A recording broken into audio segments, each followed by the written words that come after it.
Bonjour tout le monde, bonjour à toutes et à tous et bienvenue sur ce nouvel épisode de mon podcast Study French.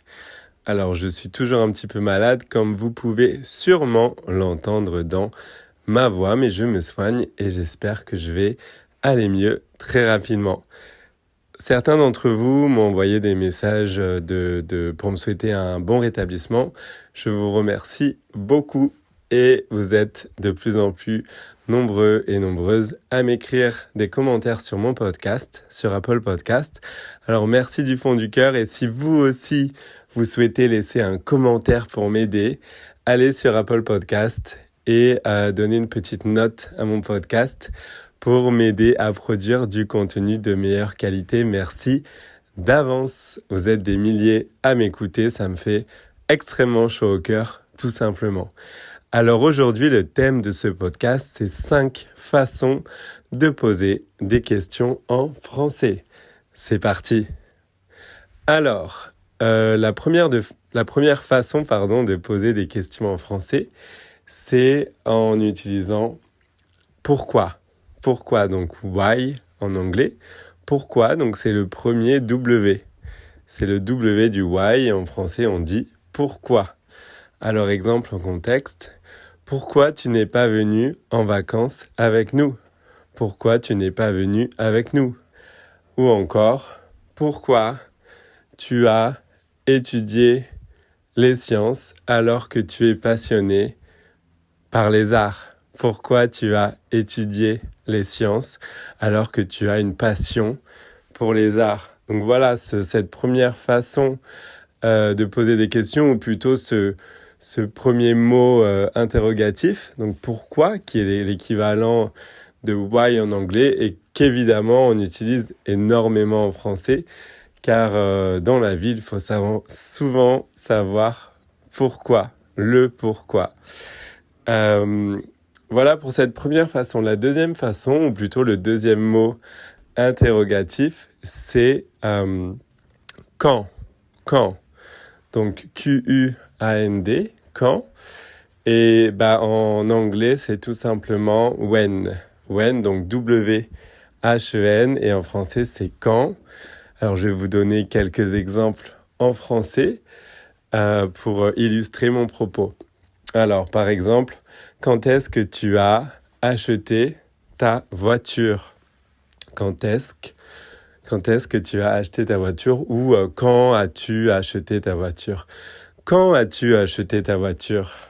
Ou encore, quand souhaites-tu aller faire des courses? Ou quand veux-tu aller faire des courses? Quand veux-tu aller faire des courses? Donc, quand, Q-U-A-N-D en français, c'est l'équivalent de when en anglais. Et évidemment, on utilise aussi beaucoup. Tous les mots interrogatifs dont je vous parle aujourd'hui dans cet épisode, on les utilise évidemment énormément en français parce que c'est tout simplement très, très, très, très, très pratique pour poser des questions. Voilà, donc le troisième mot interrogatif, c'est où. Donc où, avec l'accent sur le U évidemment, qui est l'équivalent en anglais de where, donc where, W-H-E-R-E, et qui est en français où, avec l'accent sur le U, à surtout ne pas oublier. Sinon, ça veut dire ou or en anglais, donc where en anglais, or, ce qui n'est pas la même chose. Donc surtout ne pas oublier l'accent sur le U pour faire la différence entre or et where. Voilà, donc où as-tu mis les clés? Où as-tu mis les clés? Ou où tu as mis les clés? Où t'as mis les clés? Où veux-tu partir en vacances l'année prochaine? Où veux-tu partir en vacances l'année prochaine? Où habites-tu? Ou où t'habites? Où tu habites? Où t'habites? Où habites-tu? Où vis-tu? Où vis-tu? Où travailles-tu? Où travailles-tu? Etc., etc. Donc un mot interrogatif évidemment aussi très, très, très, très, très pratique pour poser des questions comme d'habitude. Voilà. Ensuite, on a quoi? Quoi? Quoi, donc c'est un petit peu what en anglais, donc quoi? Ou qu'est-ce que, donc qu'est-ce que ou quoi, ça va être un petit peu l'équivalent de what en anglais, donc what are you doing? Qu'est-ce que tu fais? What are you doing? Qu'est-ce que tu fais? Ou voilà, donc what are you eating? Qu'est-ce que tu manges? What are you eating? Qu'est-ce que tu manges? What are you watching? Qu'est-ce que tu regardes? Donc voilà, on a souvent cette question en qu'est-ce que en français, qui est très pratique pour poser des questions, évidemment. Ou bien on a aussi est-ce que. Donc est-ce que c'est aussi très très pratique pour poser des questions. Est-ce que tu veux venir en vacances avec nous? Do you want to come? Do you want to go on a holiday with us? Est-ce que tu veux venir en vacances avec nous? Donc est-ce que. Donc qu'est-ce que et est-ce que. Donc qu'est-ce que c'est un petit peu what et est-ce que c'est le do, do en anglais. Donc ce sont vraiment des mots très très très pratiques.